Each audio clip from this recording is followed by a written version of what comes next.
ఎవరితో పెట్టుకున్నాడో ఆయనకు అర్థం కాల, తెలుగుదేశంతో పెట్టుకున్నాడు.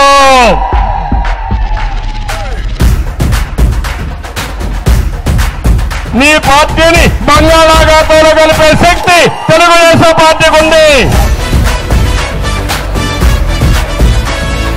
నేనెప్పుడూ సింహమే, కొదవ సింహమే.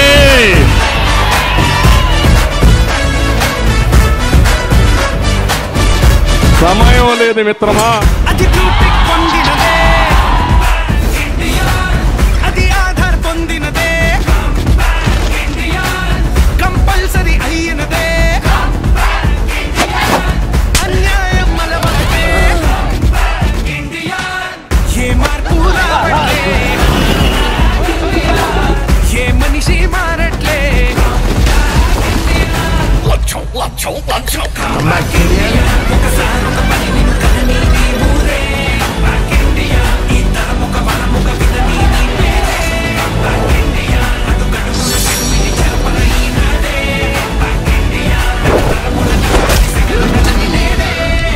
నేను చేసిన తప్పులన్నీ ప్రజల ముందర మిమ్మల్ని దోషులుగా నిలబెట్టి శాశ్వతంగా మీరు రాజకీయ సన్యాసం చేసే వరకు పోరాడే పార్టీ తెలుగుదేశం పార్టీ అని హెచ్చరిస్తున్నా.